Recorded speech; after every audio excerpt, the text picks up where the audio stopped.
Hello everyone, welcome back to the channel. Hope आप सब अच्छे हैं। तो आज फिर से हम दोनों आ गए हैं एक और इन्फॉर्मेटिव वीडियो लेके। तो ये वीडियो हम लोगों को काफ़ी सारा हमारे व्यूअर्स का रिक्वेस्ट आया है और वो लोग ये वीडियो बनाने बोले हैं। तो जैसा कि आप लोगों को टाइटल देख के पता चल ही गया होगा कि क्या है इस वीडियो बनाने का रीज़न। तो जैसे कि इस साल का जो H1 का लॉटरी रिजल्ट है वो आ चुका है और इसके बाद काफ़ी लोगों को कंफ्यूजन होता है जिनका भी लॉटरी में नाम आता है या अभी तक नाम नहीं आया है कि इसके बाद क्या होगा, इसके बाद कैसे क्या क्या स्टेप्स होंगे और कैसे हम लोग मतलब फाइनली यूएस पहुंचेंगे। तो बस इसके साथ भी हम लोग कुछ अपना एक्सपीरियंस शेयर करेंगे। हाँ, हमारे पर्सनल एक्सपीरियंस जो भी हम लोग शेयर करते आए हैं तो उसी के वजह से मतलब उसी के साथ हम लोग ये वीडियो बनाएंगे और आप लोगों के साथ शेयर करेंगे कि क्या होता है लॉटरी के बाद, क्या क्या स्टेप्स होते हैं, क्योंकि काफ़ी सारे क्यूरियोसिटी होता है उसके बाद। तो चलिए स्टार्ट करते हैं ये वीडियो और राजेश एक के बाद एक पॉइंट बताएंगे क्योंकि मुझसे ज़्यादा वो इस बारे में ज़्यादा जानते हैं।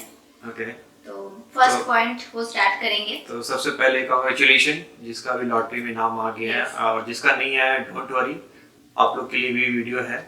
यस बने रहिए। तो वीडियो को आप लोग पूरा देखिएगा, स्किप नहीं कीजिएगा क्योंकि काफी सारी इंफॉर्मेशन है जो आप लोगों को काम आएंगे और जिनका जैसे कि राजेश बोले नाम नहीं आया है, होप अभी भी है, आपका नाम आ सकता है। तो नहीं मतलब बहुत सारे चांसेस है। यस तो क्यों है वो हम लोग वीडियो में डिटेल में बताएंगे। तो चलिए स्टार्ट करते हैं। तो सबसे पहला जो नेक्स्ट स्टेप होगा आपका लॉटरी में नाम आने के बाद वो होगा आपको एक पिटीशन फॉर्म फिल करना होगा। आपको नहीं मतलब कंपनी आपका जो एम्प्लॉयर है वो फिल आउट करेगा।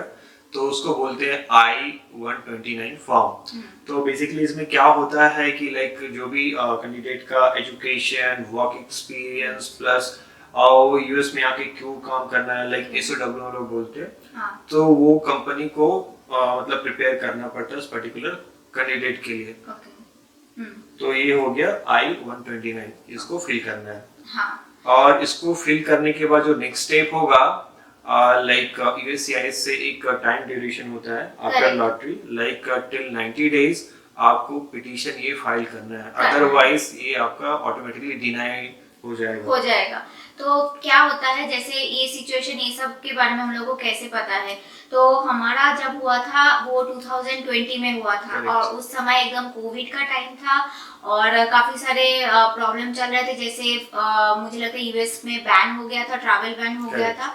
तो इसके कारण क्या हुआ था, काफी सारे कंपनी लॉटरी तो आ चुका था बट पिटीशन फाइल नहीं कर रहे थे। तो पिटीशन जब फाइल नहीं हुआ जून तक, आप लोगों को याद होगा अगर जिनका भी अभी आया है, फिर से लॉटरी हुआ था, दोबारा हुआ 3 टाइम्स हुआ था। फिर से वो लोग कैप जो है वो फिल नहीं हुआ था, फिर से लॉटरी हुआ था।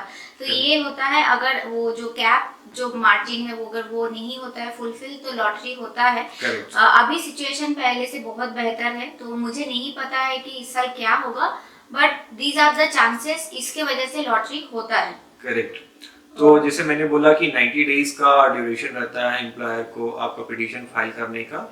एंड द सेम टाइम अगर आपका कंपनी फाइल किया है एंड USCIS कुछ उसको इन्फॉर्मेशन चाहिए, एडिशनल इन्फॉर्मेशन, तो उसके लिए भी आपको रिस्पांस देना पड़ता है। आपको नहीं मतलब अपना एम्प्लॉयर को देना पड़ेगा और उसके लिए भी एडिशनल जो टाइम मिलता है 90 डेज मिलता है, 90 डेज का मिलता है। उसको शायद कुछ तो बोलते हैं RFE है जो भी बोलते हैं। तो क्या होता है ना, ये जो जैसे ये बोले कि अब पिटीशन अप्रूवल का एक ड्यूरेशन होता है 90 डेज, राइट। अभी क्या होता है कि कभी कभी कंपनी आपको बताती नहीं है कि आपका लॉटरी में नाम आया है कि नहीं। एग्जैक्ट केस हमारे साथ हुआ था और सिचुएशन क्या हो जाता है, बहुत सारे एम्प्लॉय सोचते हैं कि ओ लॉटरी में नाम नहीं आया, ठीक है तो मैं कंपनी स्विच कर लेता हूँ। और जैसे कि राजेश ने भी वैसा ही कुछ किए थे। तो हम लोग क्योंकि कोविड था इसीलिए ऑफर लेटर होने के बावजूद वो कंपनी स्विच नहीं किए और उसकी वजह से हुआ क्या, बाद में पता चला कि जून लास्ट में मेरा करेक्ट मतलब ऑफिशियल ईमेल आया था। तो कंपनी क्या करता है लास्ट में वो बताता है जब वो पिटीशन अप्रूवल होने के बाद कि हाँ तुम्हारा मतलब लॉटरी में नाम आया है। तो बहुत सारे कंपनी आफ्टर लॉटरी आपको बता देगा कि बहुत सारे नहीं बताते अब आप लोग सिलेक्ट हो चुके हैं, और काफी सारे कंपनी क्या करते हैं अप्रूवल आने के बाद आपको बताते हैं। करेक्ट। तो जो भी आप लोग का इस बार नॉमिनेशन गया है या पिटीशन जो भी है फाइल हुआ है, आप लोग प्लीज जून तक वेट कीजिए, ताकि अगर आप लोगों को जून तक भी कोई कंपनी से रिस्पांस ना आए तब आप लोग सोच सकते हैं कि ओके लॉटरी में नाम नहीं आया है, क्योंकि कंपनी वेट करती है अप्रूवल तक। या आप अपने कंपनी से एक बार फॉलो अप भी कर सकते हैं, बट मोस्ट प्रोबब्ली वो लोग डिस्क्लोज नहीं करता है, बिकॉज़ उनका एक माइट बी स्ट्रेटेजी होता है, क्योंकि अगर आपको पता चल जाएगा ऑब्वियसली आप फॉलो अप करेंगे, दैट इज द रीजन। सो ये एक हो गया, तो ये कभी कभी होता है, ये हम बता दिए। नाउ जैसे कि राजेश बोले वो हो गया अप्रूवल, आपको आ गया। तो उसके बाद क्या होता है, नेक्स्ट स्टेप क्या होता है, फिर राजेश बताएंगे। यस, सो नेक्स्ट स्टेप में क्या होगा, कंपनी के पास आपका अप्रूवल नोटिस आएगा। उस अप्रूवल नोटिस को बोलते हैं I-797। उसमें बहुत सारे डिटेल्स रहता है, लाइक कि जो पिटीशन है बेसिकली आपका वर्क ऑथराइजेशन है, तो वर्क ऑथराइजेशन कब से कब तक वैलिड होता है। तो जनरली अभी नया लॉ आया उसमें 3 इयर्स का मिलता है। तो एग्जैक्ट 3 इयर्स नहीं मिलेगा, 1 मंथ और 2 मंथ्स थोड़ा कम मिलता है, ज्यादा कम ही होता है। रीजन ये है कि हमारा जो फाइनेंशियल स्टार्ट होता है, फाइनेंशियल ईयर यहाँ का यूएस का स्टार्ट होता है, वो आपका अक्टूबर से स्टार्ट होता है। सो पिटीशन स्टार्ट डेट आपका जो होगा अक्टूबर से मिलेगा। हाँ, जैसे मान लीजिए कि इस साल हुआ है 2023 में, तो जिसका भी लॉटरी में नाम आया है तो उसका स्टार्ट डेट होगा अक्टूबर 1 2023 से लेके जो भी आपका 34 मंथ या ऐसे कुछ पकड़ लीजिए उतना तक, मतलब 23 है 26 तक आपका होगा। तो मैं भी अपना I-797 फॉर्म देख रहा हूँ, तो उसमें जैसे सायनी बोली कि अक्टूबर से स्टार्ट होगा, यस अक्टूबर से स्टार्ट था, करेक्ट। एंड जो भी है नेक्स्ट 3 इयर्स का वो कैलकुलेट करके ऑटोमेटिक दे देता है। हाँ, तो 23 में है तो ऑब्वियसली 2026 तक आपका वैलिड रहेगा। तो Correct. ये होता है। और मुझे इतना पता चला है कि मतलब इनके साथ देख के कि I-797 एक बहुत इंपॉर्टेंट फॉर्म होता है। करेक्ट, वो आपको हमेशा अपने पास होल्ड करना है, ठीक है। उसके बाद नेक्स्ट क्वेश्चन बहुत सारा मतलब मेरे को भी आया था जब स्टार्टिंग में, मतलब मैं इंडिया में था, कि ये जो पिटीशन है और ये H1B जो लॉटरी में आ गया, पिटीशन भी फाइल हो गई, कब तक वैलिड है, हाँ। कितना दिन मैं यूएस में काम कर सकता हूँ इन शॉर्ट। तो आप 6 इयर्स यूएस में काम कर सकते हैं, means with in US. For example आप यहाँ पे 2 साल रह के वापस इंडिया चले गए फॉर 1 ईयर, तो क्या होगा, आपका 1 ईयर वो काउंट नहीं होगा, मतलब अगर मान लीजिए 4 इयर्स आपका वो वैलिड है। तो आप अगर 6 साल में से 2 साल यूएस में रहे हैं और 4 साल इंडिया रहे हैं, तो आपका 2 साल ही काउंट होगा यूएस में। बाद में आप कभी भी आके 4 साल कंप्लीट कर सकते हैं। सो नेक्स्ट स्टेप जो होगा, आप लोग को DS-160 फॉर्म फिल करना होगा। एंड ये मतलब बहुत ही इम्पोर्टेंट स्टेज है अगर आपको अपना वीजा स्टैम्प करवाना है। एंड साथ ही एक और इन्फॉर्मेशन शेयर करेंगे, लाइक बहुत कोई सोचते हैं कि लाइक H1B तो कर रहे हैं, व्हाट अबाउट H4 का कैसे मतलब करना है। तो H4 के लिए जो भी कोई अलग से पिटीशन फाइल नहीं करना होता है लाइक H1B। करेक्ट, क्योंकि बहुत सारे क्वेश्चन हमारे चैनल में पूछे गए हैं कि H4 के लिए भी अलग से पिटीशन फाइल होता है क्या? नहीं, H4 के लिए कोई पिटीशन फाइल नहीं होता है, क्योंकि वो डिपेंडेंट है, राइट। तो डिपेंडेंट जो है स्पाउस एंड चिल्ड्रन वो साथ में ही आते हैं, तो उसके लिए अलग से कोई पिटीशन नहीं फाइल होता है। और दूसरा चीज जो नेक्स्ट स्टेज है वो है फिल द DS-160 फॉर्म। तो ये एक्चुअली क्या है, जब भी हम लोगों को नेक्स्ट स्टेज में वीजा स्टैम्प कराना है, ठीक है, like H1B holder plus dependent का, तो डिपेंडेंट मतलब H4 का अगर आपको कराना है तो आपको ये फॉर्म फिल करना ही होगा। तो लाइक जब मैं इंडिया में था तो बहुत सारे क्वेश्चंस थे लाइक अबाउट द डिपेंडेंट, कि डिपेंडेंट के लिए क्या करना है जो उनको वीजा मिलेगा। मुझे तो पता था कि मेरे को पिटीशन है तो मुझे H1B मिल जाएगा, लेकिन H4 का कुछ पता नहीं था, उतना आइडिया नहीं था कि लाइक कि ये लोगों को कैसे वीजा मिलेगा। इवन अभी भी चैनल में काफी सारे क्वेश्चन आते हैं कि H4 के लिए अलग से पिटीशन फाइल करने होते हैं क्या, तो ऐसा Correct. कुछ नहीं है। कुछ डिपेंडेंट जो है स्पाउस एंड चिल्ड्रन के लिए कुछ भी अलग से पिटीशन नहीं फाइल करना होता है। करेक्ट। और दूसरा चीज जो है, पहले DS 160 जो है ये फॉर्म कंपनी फाइल करती थी, कंपनी सब कुछ फिल करती सब कुछ थी इन्फॉर्मेशन मतलब लेके वही फाइल करती थी। लेकिन अभी कोरोना के टाइम से ये हुआ है कि अभी जो एम्प्लॉयर है वो एम्प्लॉय को दे देता है DS 160 फिल करने। और एक तरीके से मुझे लगता है ये ठीक भी है, क्योंकि आपको जो पर्सनल इंफॉर्मेशन है आपका, तो वो ज्यादा आपको पता है, नहीं तो बार बार जो कंपनी से हाँ वो फॉलो अप होता रहता है, तो उसमें टाइम भी काफी ज्यादा जाता है। तो ये एक अच्छा चीज हुआ है।